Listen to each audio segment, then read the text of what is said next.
tous et bienvenue dans ce nouveau podcast. Tout d'abord, je vous souhaite une très belle année 2026. Alors, ça fait un petit moment que j'ai à cœur de vous partager ce podcast. Donc, vous avez lu le titre. C'est chrétien par tradition ou chrétien né de nouveau. Alors déjà, qu'est-ce qu'un chrétien par tradition ? Mais tout simplement, on peut avoir grandi dans une famille avec des traditions chrétiennes, voilà, aller à l'église le dimanche, peut-être prier pour le repas, voilà, faire certaines choses, certains rituels, voilà, parce qu'on nous l'a appris, parce qu'on nous l'a transmis, et ce n'est pas mauvais en soi. Mais en fait, c'est vraiment pour parler de cette différence des deux. Voilà, parce qu'il y a une différence. On peut être chrétien par tradition, par croire aussi en Dieu, mais plus de façon intellectuelle, on va dire.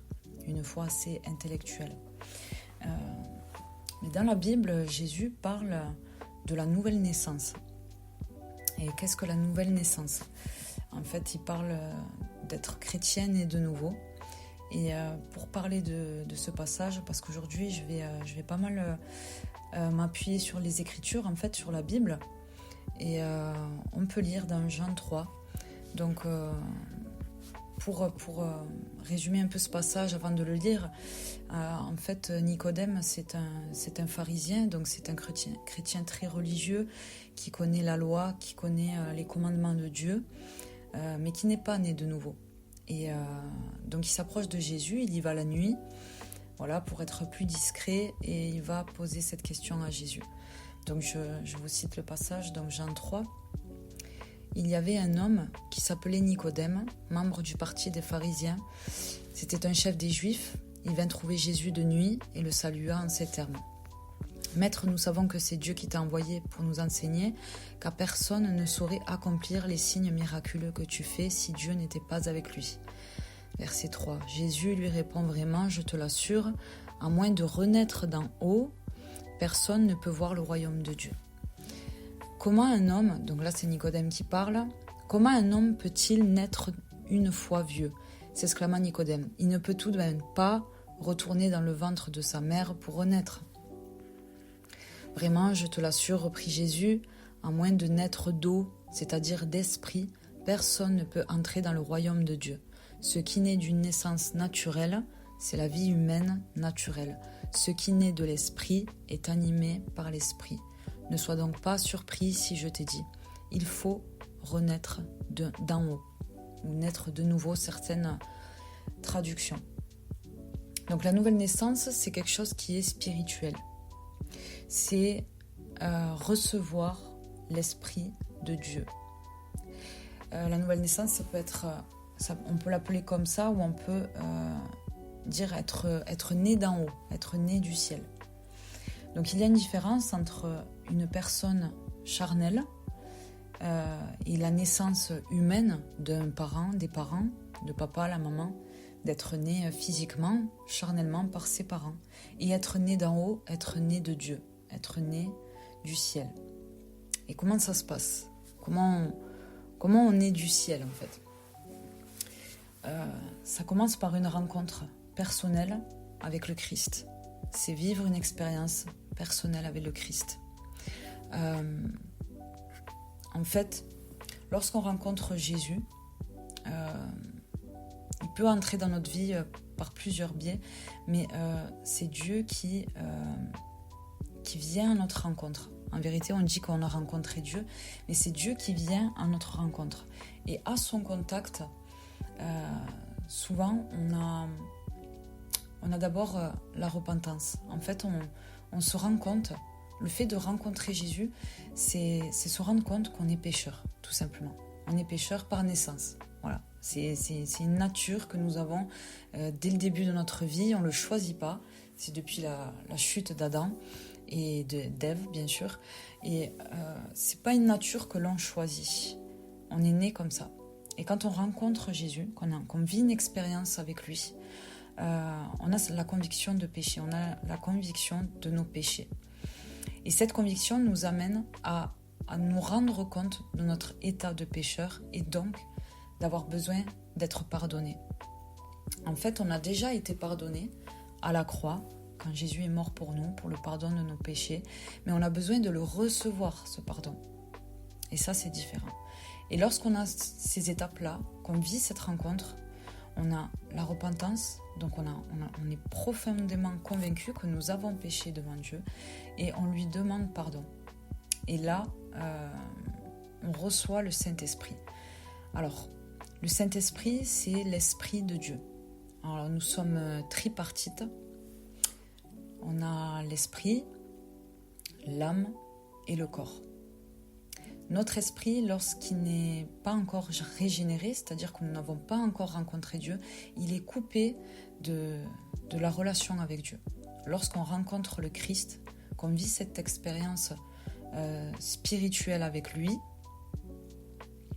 notre esprit est régénéré. On reçoit le Saint-Esprit. Que fait le Saint-Esprit? Quel est son rôle? Alors je vais lire Jean 16. Donc, quand l'Esprit de vérité sera venu, il vous conduira dans la vérité tout entière, car il ne parlera pas de lui-même, mais tout ce qu'il aura entendu, il le dira, et il vous annoncera les choses à venir. Il manifestera ma gloire, car il puisera dans ce qui est à moi, donc ici on parle du Père, et vous l'annoncera. Le Saint-Esprit, son rôle, c'est de nous enseigner. Tout premièrement, il nous enseigne la repentance et le fait de recevoir le pardon de Dieu. C'est les toutes premières choses. Convaincu de péché et qu'on est pardonné. On reçoit le pardon et qu'on a été pardonné. Ça commence comme ça, la nouvelle naissance. Et lorsqu'on est de nouveau, qu'on a le Saint-Esprit, c'est lui qui nous conduit dans la vérité. C'est lui qui nous enseigne. Personne ne peut mener une vie qui plaît à Dieu sans le Saint-Esprit. On peut prendre des résolutions, essayer de changer des habitudes, des attitudes, mais il n'y a en ayant le Saint-Esprit qui vit en nous qu'on peut mener une vie qui est agréable à Dieu. Et ça, c'est le rôle du Saint-Esprit. Donc il y a un verset dans 2 Corinthiens 5, 17 qui dit « Si quelqu'un est en Christ, il est une nouvelle créature. Les choses anciennes sont passées, voici toutes choses sont devenues nouvelles. » Certaines versions donc disent sont en train de devenir nouvelles, car c'est une marche avec Christ. C'est une marche. Je voulais lire aussi un autre verset. Donc ça c'est dans Galates 5, 17. Donc ça parle des désirs de l'esprit. Ce que l'Esprit de Dieu veut, c'est désir pour nous, pour notre vie, et ceux de la chair, donc de l'âme. Un chrétien qui est charnel ne peut pas, ou par tradition, qui n'est pas né de nouveau, il peut changer des choses dans sa vie, il peut aller à l'église, etc. Mais il ne peut pas changer par lui-même. En fait, de recevoir le Saint-Esprit, c'est en fait l'accès à Dieu pour changer notre cœur. Puisque le problème de l'homme et du péché, de tout le mal sur la terre, c'est le cœur de l'homme. Alors là, je vais lire Galates 5, verset 17, qui parle des désirs de l'esprit, qui sont contraires à ceux de la chair, donc de notre âme, de ce qui est charnel. Verset 16, « Je vous dis donc ceci, laissez le Saint-Esprit diriger votre vie et vous n'obéirez pas aux désirs qui animent l'homme livré à lui-même, car ces désirs sont diamétralement opposés à ceux de l'Esprit. Et l'Esprit a des désirs qui sont à l'opposé de ceux de l'homme livré à lui-même. Les deux sont opposés l'un à l'autre, c'est pourquoi vous ne pouvez pas être votre propre maître. Mais si vous êtes conduit par l'Esprit, vous n'êtes plus sous le régime de la loi. » Donc ces versets parlent bien de la différence, de l'opposition entre notre âme, les désirs de la chair, de l'homme qui est livré à lui-même, donc ce qui veut dire l'homme sans Dieu, et de l'homme spirituel. Parce que lorsqu'on rencontre Dieu et qu'on reçoit le Saint-Esprit, vous avez déjà entendu dans les églises catholiques souvent au nom du Père, du Fils et du Saint-Esprit. Dieu est un Dieu trinitaire, il y a le Père, le Fils, le Saint-Esprit. Le Saint-Esprit, lors de la nouvelle naissance, c'est une naissance spirituelle, on change de nature. On passe d'un homme charnel à un homme spirituel. Ça, c'est vraiment un miracle, et c'est vraiment un miracle que Dieu fait. C'est le premier miracle qu'il fait dans la vie d'un chrétien, en fait. C'est vraiment de venir rencontrer la personne, de vivre une expérience spirituelle, une vraie rencontre avec Dieu. La repentance, en fait, au contact de Dieu, on se sent pécheur. C'est le rôle du Saint-Esprit. On se sent pécheur, pas pour nous condamner, mais lorsqu'on reconnaît, on demande pardon, on reçoit le pardon de Dieu, parce qu'on a déjà été pardonné, nuance, on reçoit le pardon de Dieu, et à ce moment-là, on peut avoir une communion avec Dieu et marcher par l'Esprit, marcher avec le Saint-Esprit. Et c'est lui qui nous enseigne toutes choses sur cette terre. Comment on devient enfant de Dieu? Parce que j'entends souvent dire, on est tous enfants de Dieu. Mais il y a une nuance. On est tous des créatures de Dieu, mais on devient enfant de Dieu lorsqu'on reçoit le Saint-Esprit. Parce que cet esprit témoigne de notre adoption par le Père. Donc dans la Bible, il y a ce verset aussi. Parce que comment on devient enfant de Dieu? Romains 10, verset 9. Si tu confesses de ta bouche le Seigneur Jésus, et si tu crois dans ton cœur que Dieu l'a ressuscité des morts, tu seras sauvé. Ça commence par une confession. Lorsqu'on rencontre Dieu, on confesse. On confesse que Jésus est Seigneur et qu'il est Sauveur. Et c'est un pas de foi. En fait, c'est la foi. Éphésiens aussi le dit. Éphésiens 2, verset 8. Car c'est par la grâce que vous êtes sauvés, par le moyen de la foi, et cela ne vient pas de vous, c'est le don de Dieu. C'est Dieu qui a fait un pas vers l'homme en donnant le Seigneur Jésus-Christ pour qu'il meure pour nous. C'est lui qui a fait un pas. Nous, notre part, c'est de croire. C'est par la foi que nous sommes sauvés. C'est bien dit, car c'est par la grâce que vous êtes sauvés. Par le moyen de la foi, et cela ne vient pas de vous, c'est le don de Dieu. C'est un don de Dieu d'avoir cette foi-là. C'est un don de Dieu de recevoir le pardon. C'est un don de Dieu de naître de nouveau. C'est un don de Dieu de devenir enfant de Dieu. Je vais lire aussi un verset, Jean 1, verset 12. Mais à tous ceux qui l'ont reçu, à ceux qui croient en son nom, elle a donné le pouvoir de devenir enfant de Dieu. Donc c'est la foi en Jésus-Christ à la croix qui nous sauve. C'est seulement par grâce qu'on est sauvé. Le Seigneur a fait cette belle œuvre par amour. Il a donné son Fils unique afin que quiconque croit en lui ne périsse point mais qu'il ait la vie éternelle. Voilà. Je ne sais pas si je peux rajouter quelque chose. Est-ce que j'ai été assez claire, assez concise? Donc pour résumer, il y a les chrétiens donc qui croient d'une certaine manière, qui ont une foi intellectuelle, qui peuvent faire des rituels, qui peuvent aller à l'église, essayer de changer certaines habitudes, mais la foi qui sauve, c'est la foi en ce que Jésus a fait. La nouvelle naissance.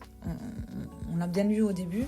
Jésus, il dit bien, on ne peut pas être enfant de Dieu si on n'est pas né de nouveau, né de l'esprit. Notre esprit a besoin d'être régénéré. On a besoin de recevoir le Saint-Esprit. Il est impossible de mener une vie qui plaît à Dieu sans le Saint-Esprit. En fait, c'est le Saint-Esprit qui vit en nous, qui nous convainc dans notre marche avec Dieu, de ce qui plaît à Dieu, ce qui ne plaît pas à Dieu. qui nous enseigne toutes choses. Et le Saint-Esprit a aussi un rôle de consolateur. Le Saint-Esprit a un rôle de consolateur. Et le Saint-Esprit, c'est vraiment la base dans la vie d'un chrétien, parce qu'on a besoin du Saint-Esprit, notamment pour avoir des directions dans notre vie. C'est vraiment une communion. Le Saint-Esprit, c'est une personne, c'est Dieu. C'est vrai que la Trinité peut paraître compliquée, parce qu'on parle du Père, on parle du Fils, on parle du Saint-Esprit, et qu'ils sont un.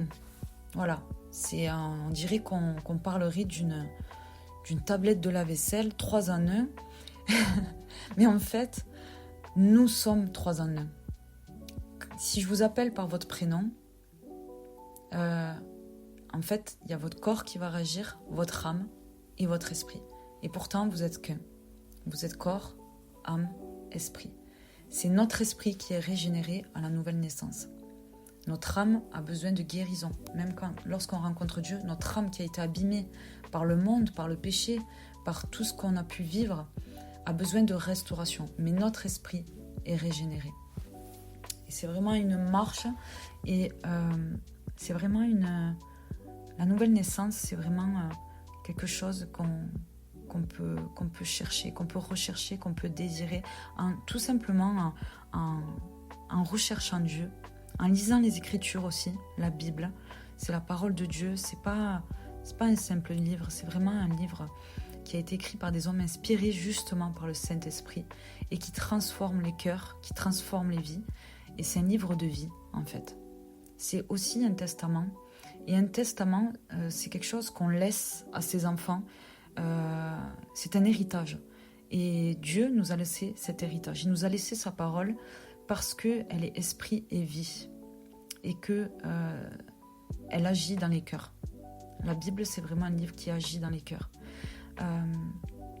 Voilà, j'espère que j'ai été assez claire. Je voulais pas faire trop long. Je vais peut-être noter en bas les références des versets que je vous ai lus. Il y en a d'autres. Il y a énormément de versets dans la Bible qui parlent du Saint-Esprit, de son rôle, de la nouvelle naissance, de la marche, de marcher en nouveauté de vie avec le Saint-Esprit, voilà, dans sa vie chrétienne. Et voilà, Jésus a dit « Je suis le chemin, la vérité et la vie ». Personne n'a le Père sans passer par moi. Donc le passage pour avoir cette communion avec Dieu, devenir enfant de Dieu, c'est Jésus-Christ. C'est avoir la foi de ce qu'il a fait à la croix, croire en ce qu'on est pardonné, recevoir le pardon de Dieu.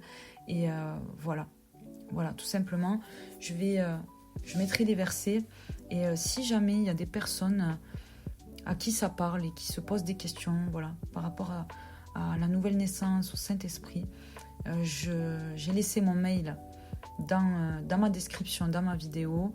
Et n'hésitez pas à m'écrire.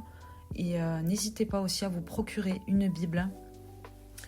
Si en écoutant ça, vous posez des questions et vous avez envie de lire la Bible, vous n'en avez pas une de suite, il y a une application qui s'appelle YouVersion Bible.